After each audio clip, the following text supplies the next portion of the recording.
programa Descobrindo o Paraná veio conhecer a cultura bucovina na cidade de Rio Negro.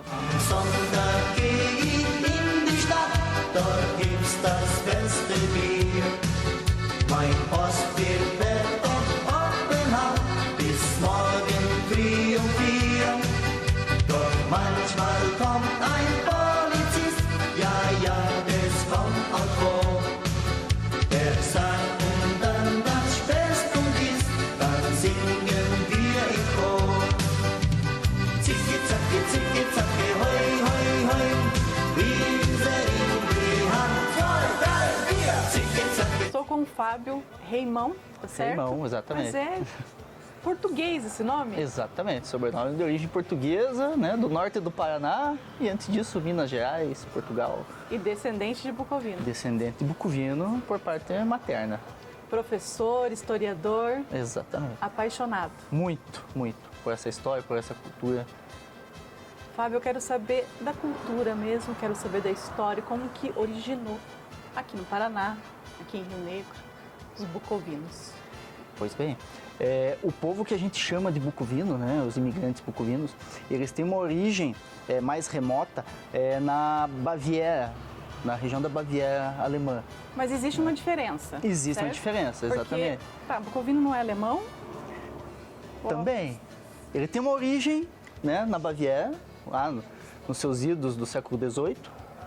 E esse povo, né, famílias dessa região, lá do Bayerischwald, elas migram, né, para uma região vizinha, ali na Boêmia, né, no Böhmerwald, e permanecem lá também durante quase um século. Passado esse tempo, já na região do Império Austro-Húngaro, né, é incentivada a migração de famílias austríacas, né, de ascendência germânica, para a região mais a leste, né, do Império Austríaco, mais especificamente na província bucovina. Então essas famílias de origem lá na Baviera, que foram para a Boêmia, né, os descendentes deles migram mais uma vez para a Bucovina. E lá permanece, né, por mais ou menos 60, 70 anos. E daí da Bucovina que a gente tem daí sim a imigração para o Brasil. E exclusivamente no Paraná? Exclusivamente no Paraná, diretamente...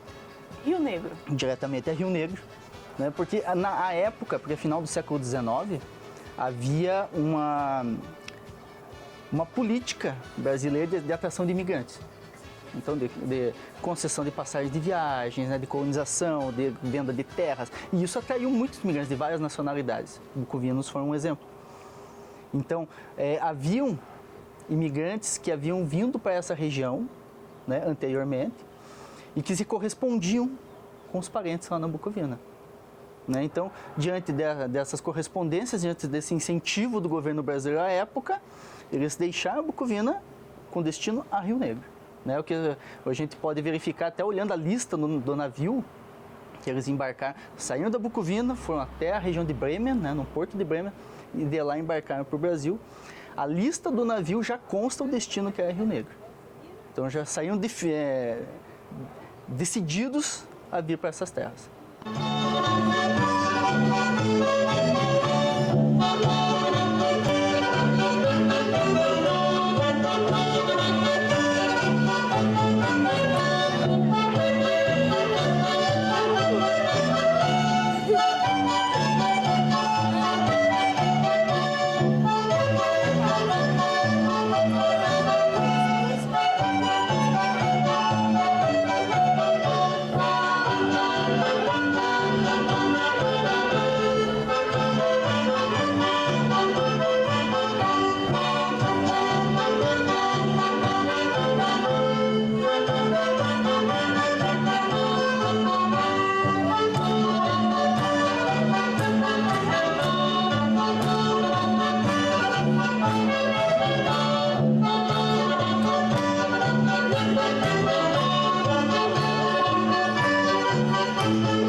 Você como historiador, tem relatos de como as famílias, como foi a chegada deles aqui em Rio Negro? Sim, eles, como eu falei, né, eles saíram de Bremen, de navio, vieram, né, atravessaram o Atlântico. No Paraná, eles vão desembarcar em Paranaguá. Né? Houveram outras paradas no Rio de Janeiro, né, em Salvador, mas embarcaram especificamente em Paranaguá. Chegando em Paranaguá, eles vêm a Curitiba de trem. Né? Chegando em Curitiba, também são recepcionados ali nas hospedarias de imigrantes da época. E de Curitiba a Rio Negro, eles vêm a pé.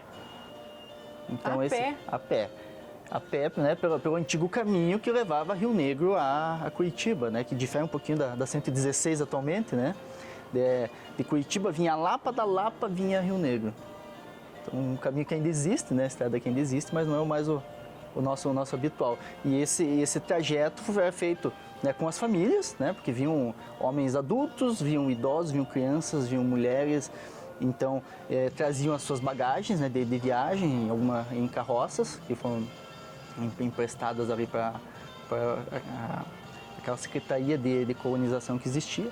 Mas não é para eles virem sentados, em si não caberiam todos eles sentados. A dificuldade da época, né? Exatamente, 300 e poucas pessoas, como foi na segunda leva de imigrantes, em 1888, né? As bagagens iam nas carroças, né? As pessoas ou menores ou mais debilitadas, o restante vinha andando. Praticamente o caminho dos tropeiros ali. Exatamente, aquela mesma estrada dos tropeiros, né? Até chegar em Rio Negro. Né? Rio Negro que na época, né? É uma cidade bem pequena, tinha se emancipado há pouco tempo. Mas em Rio Negro, na época, ela fazia parte da Lapa, né? Já na chegada dos bucovinos, já não. Já tinha... não. Isso. Rio Negro se emancipou em 1870 da Lapa. Né? Ainda tinha um território muito maior do que tem hoje em dia, né? Praticamente 20 vezes maior territorialmente. E quando eles vêm a Rio Negro estava engatinhando, digamos, como cidade, né? Faziam 17 anos, 18 anos que Rio Negro existia. Então ainda se construiu. Exatamente. Iniciando a juventude como cidade, né? E com todas as dificuldades de ser uma cidade jovem. Né? Exatamente. Então, se construindo ainda como município. Então, assim, ainda carecia bastante de estrutura, né? Isso se imaginando lá no século XIX ainda, né? Então, a questão a travessia da cidade ao meio ali, onde corta o Rio Negro, é todo de balsa, não existiam as pontes ainda que ligam os dois lados, né? Chegados aqui, os imigrantes foram alojados em barracões para depois serem passados, digamos, aos seus lotes de terra que foram organizados a eles, né? Que aí, primeiros tempos, aí se imagina, né, o que você fala bastante, como foram difíceis os primeiros tempos, porque você está numa terra diferente, apesar de destinados aqui, né, saídos justamente para vir a Rio Negro. Eles idioma também, não falavam português, o nosso clima, né, apesar de ser friozinho para termos, né, Brasil, mas perto das temperaturas da Bucovina, aqui é muito mais quente. A questão de se reaprender a trabalhar nos colonos que eram destinados à lavoura. Né? A questão de quando se planta, quando se colhe, o que se cultivar, a questão de criações. Então, toda uma adaptação diferente num local com idioma diferente. Estranho. Que você fala um português, onde você tem descendentes e imigrantes alemães, né, da região de Trier, mas de 50 anos anteriores, né, se loteando, se derrubando mata para se construir assim as primeiras casas, os primeiros comércios e aí, né, ir se entrosando na sociedade rio-negrense. E aí, né, a gente pensa, os colonos foram todos agricultores, loteados, né, os lotes que eles foram pagando ao longo do tempo, mas assim, dos que vieram e aqui eles foram exercendo diversas profissões. Né? Você vai ter os mais voltados à pecuária, você vai ter os pedreiros, os carpinteiros, os comerciantes, os que vão trabalhar depois com madeira, né? Criar as primeiras serrarias de Rio Negro, engenhos de erva mate, trazer aí sim ideias da Europa, que ainda não se tinha aqui, né? Mais recentes, e vai se implantando isso na cidade. Né? Então, ao todo, aí, né, de 1887 a 88, né, mais de 300 pessoas numa cidade que estava começando, deu digamos assim, um up na cidade. Né? Apesar de toda a adaptação, mas aí foram se integrando, né? Se integrando, trabalhando, lutando, né? Aí foi a integração da cultura mesmo, né, Fábio? Porque vem a arquitetura, A arquitetura, né? né? O trabalho, a religião. A religião, A católicos, né, muito fervorosos, a parte de culinária, né, que muito forte também. Então, assim, a presença deles também disseminou, não só preservaram, como disseminou a cultura deles e também absorveram, né, culturas daqui. Como que é o caso, né, do Alushki, que não era um prato alemão. Não, peraí, agora vamos... Não confunde a minha cabeça. Opa. Alushki não é... Não é um prato alemão. Polonês? É um prato também, mas aqui em Rio Negro é bucovino. É bucovino. Aqui em Rio Negro é bucovino. Chegamos primeiro. Então começou o Alushki, é um prato da gastronomia... Gastronomia bucovina. Bucovina. Né? Porque assim, aqueles migrantes que saíram lá da Baviera, eles não conheciam a Alushki. Eles foram incorporar esse prato típico no período que viveram na Bucovina. Então, os nossos alemães bucovinos, né? Bucovinos de nascimento, porém de cultura, sobrenomes e características alemãs, eles trazem consigo, né, esse prato típico que é tão, né, comum, tão conhecido e tão popular aqui na cidade. Que eu realmente achava que era polonês. Aqui é nosso. Aqui é nosso. Com todo o perdão aos poloneses, né, que também sou descendente, mas nós chegamos, né, a chegada do Alushki em Rio Negro se deu com os bucovinos. E Fábio, falam muito que o alemão ele é uma pessoa brava, né? Com o rosto fechado, assim. E os bucovinos? Não se pode tirar toda a seriedade do jeito alemão, mas assim, os bucovinos eles são do sul da Alemanha, da Baviera, ou seja, já são... Mas existe uma alegria mais presente. São mais animados, mais alegres, mais brincalhões, mais né? festeiros. Mais festeiros. Então você tem isso por característica, né? Um povo simples, né? Mas que gosta muito de música, que gosta muito de dança, né? Que gosta de cultura, que gosta de se confraternizar. Né? Que gosta de estar junto com os outros, gosta de estar conversando, contando, rindo, brincando. Né? Então tudo isso é muito comum. Tanto que com a vinda, né? Pouco tempo depois da vinda, você já vai vendo a criação de associações, salões de baile, bandas de música, né, competições e aí festas que vão se gerando, né, graças à inserção dessa cultura aqui em solo rio-negrense. E até hoje tem aqui em Rio Negro. E até hoje, né? Boa parte da população rio-negrense ela né, ou tem pelo menos algum antepassado, alguma ascendência bucovina, né?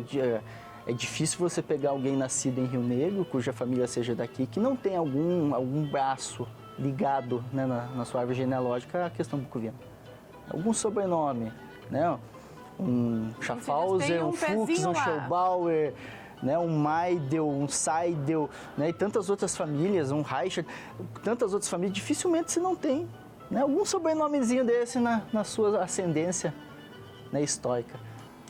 Então vamos para um rápido intervalo e voltamos para conhecer a cultura bucovina na atualidade, aqui na cidade de Rio Negro. No Paraná, ia, ia, ia, ia. No Paraná, no Paraná, no Paraná.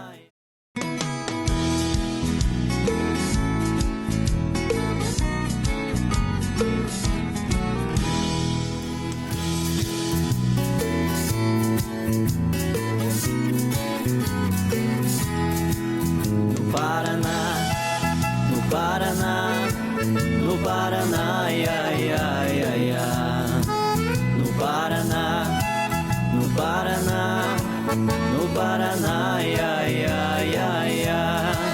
Se alguém quiser me conhecer, não é difícil me encontrar. É só seguir a gralha azul que simboliza o meu lugar. Meu Paraná, terra querida. Fábio, você é presidente da associação daqui de Rio Negro. Isso, da Associação Alemã Bucovina de Rio Negro. E como que é as tradições bucovinas?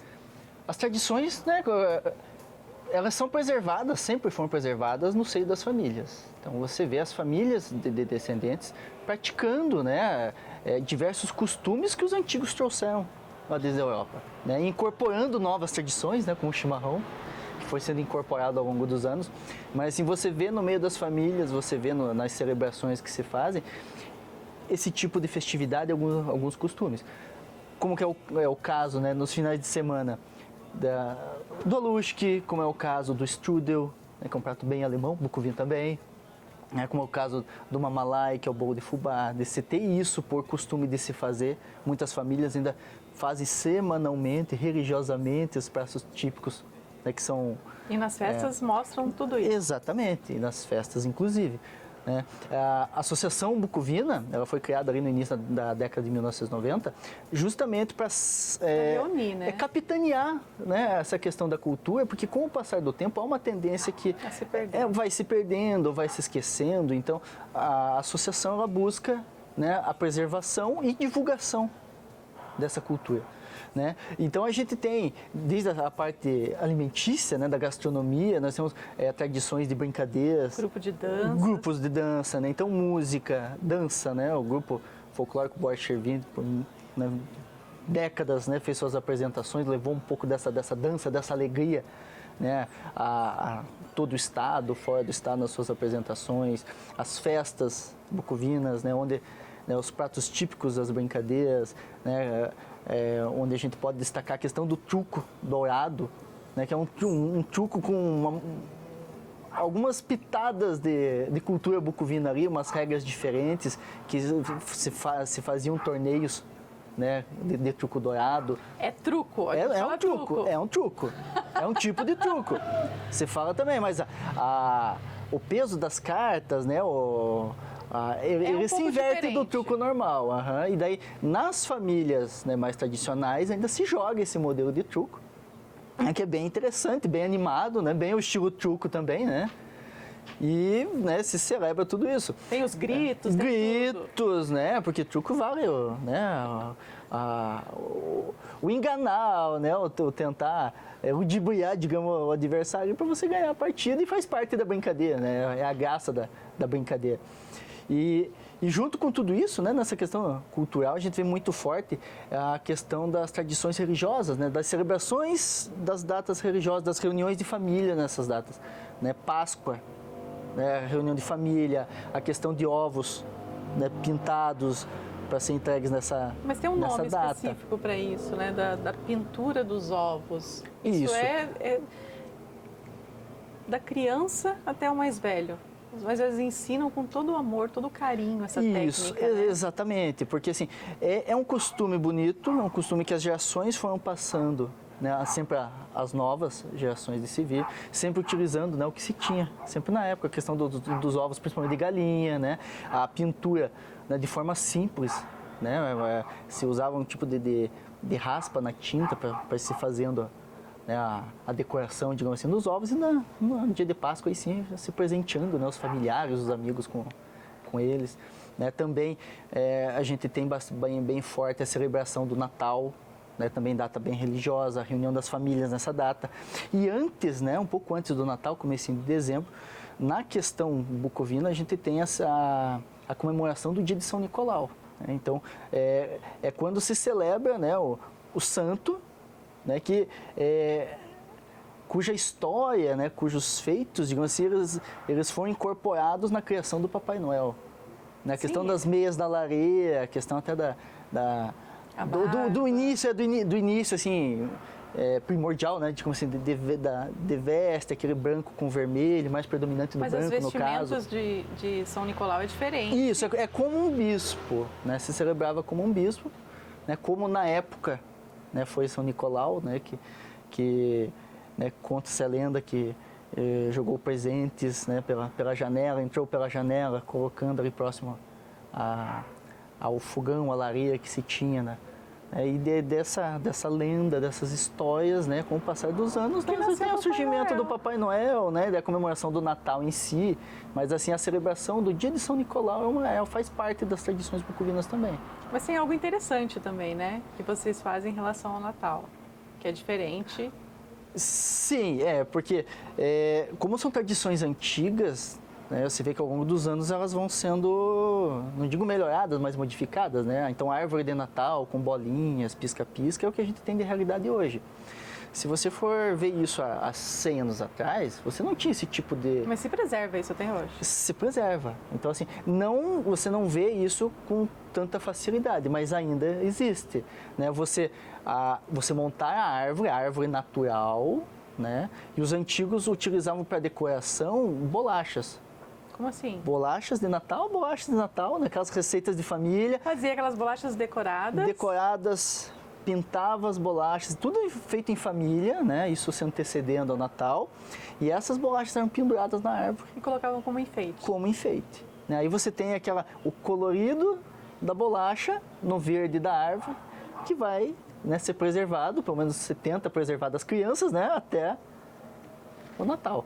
Então não podia comer antes nenhuma bolachinha. Não deveria, não deveria. Mas assim, os mais antigos, quando era mais comum essa prática, né, já falavam que nem todas as bolachas colocadas resistiam até o Natal. Então eu acho que eles colocavam a árvore no canto e atrás, com certeza, não tinha as bolachas. Elas iam sumindo, né? Quanto mais filhos, acabava até o Natal comendo as bolachas. É uma tradição muito bonita, né? Muito bacana, muito bacana. Interessante porque você consegue juntar a família, né? Exatamente. Então, como parte das tradições bucovinas, né, de se estar em família, de se celebrar, de conversar, de estar próximos, né? Então, aqui na casa que foi do meu avô, que hoje são dos meus tios, né, é parte da cultura incorporada também ao longo dos anos, né? Então, por favor, um chimarrão. Tomar um chimarrão? Sim, sim. Né? E esse convívio em família, como eu falei, né? Faz parte também disso, de se reunir nos finais de semana, do se sentar nas varandas, do conversar, né? De contar a história de como se de se brincar. Né? Há uma brincadeira comum na cultura germânica, né? Que é a questão do serratória, né? Que é uma brincadeira derivada de um trabalho, né? Uma forma de se trabalhar, digamos assim, com um clima mais divertido, exatamente. Que é a questão do cavalete, colocar a toia, do se serrar com aquelas traçadeiras de 2 cabos. Né? E tentar fazer isso o mais rápido possível. Uma relação de mostrar força. Isso, exatamente. Né? Você transforma o trabalho em brincadeira para ver quem tem mais habilidade, quem tem mais força. Né? E tudo via risos, via confraternização. E as crianças adoram isso, né? Também. Chega um momento, quando que eu vou começar a serrar? Junto até pegar o jeito, né? Daí via brincadeira também, de risadas, né? Mas é algo de costume, né? Que a gente vê em festas germânicas, né? Isso, né? Popularmente, mas que a gente tem, né? Dentro da própria cultura esse tipo de costume. Né? Tem brincadeira de cortar, de corte de lenha, que era mais comum antigamente, né? Quando se tinha isso como base, digamos, das cozinhas, né? A lenha picada, na questão do machado, né? De domínio do machado, de habilidade de usar o machado, né? Nesse corte, de cortar as madeiras. E tudo isso a gente tem, né? Acontecendo no dia a dia. No se reunir, no tomar uma cerveja, de tomar um licor, né? Que também tinha... Vocês gostam bastante de cerveja? Bastante, com bons descendentes de alemães, bastante. Então, cerveja, o chopp, é bastante comum e digamos assim, uma bebida que está em todas essas comemorações, né, todas essas reuniões de família, ela se faz presente. E a relação da arquitetura ainda se preserva?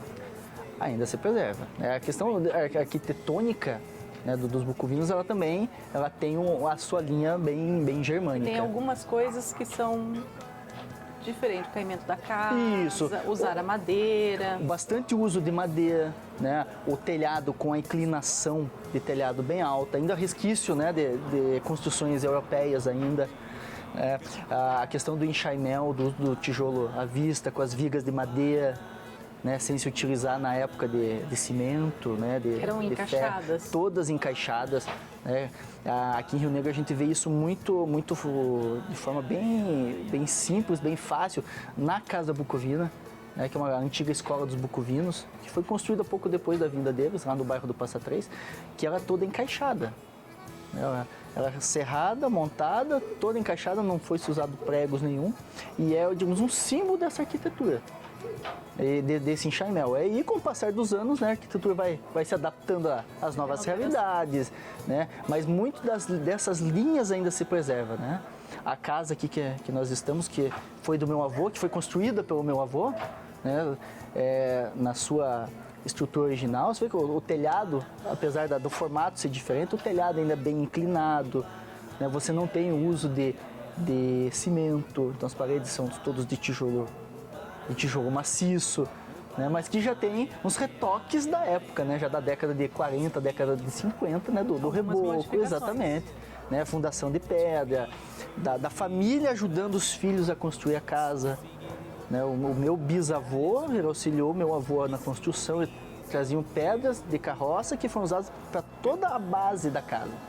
E, Fábio, observo também que os jardins são muito bem cuidados.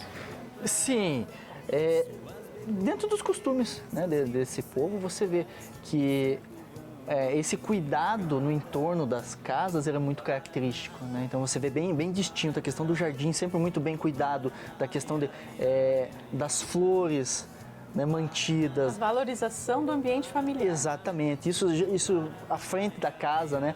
Mas também com espaço, com os quintais grandes, né? Um local reservado às hortas, né? Para plantio, para que você tenha suas hortaliças, suas verduras ali, né? Alguma árvore de fruta. E, né, nas casas que ainda existem esse espaço maior, também muitas vezes um local destinado à criação de animais. Fábio, andando por Rio Negro, né, você vê que ainda existem muitos descendentes de bucovinos. E ainda, possui o dialeto ou não? Sim, né, a língua originária dos nossos antepassados ainda se mantém, né, como falei, no seio das famílias, né? Então, você tem famílias que ainda praticam o dialeto dentro das suas casas, alguns se conversam ainda, né? Nesses momentos de chimarrão, de meio de tarde, né, dessas reuniões de família, você vê que muitos conversam, né? Ele tem umas características que diferem do alemão ainda, chegam as né? pessoas assim que não estou conseguindo entender, é o dialeto. Exatamente, que puxa bem para o bávaro, né? Puxa bem para o bávaro, um bávaro de 130 anos atrás, né? Fábio, obrigado, né, por passar todo esse conhecimento pra gente nesse momento, né? Tomando chimarrão nesse lugar gostoso, nessa tarde muito agradável. E o nosso programa vai ficando por aqui, lembrando que ele está disponível no portal tourbr.com.br. Dankeschön und willkommen aus Rio Negro.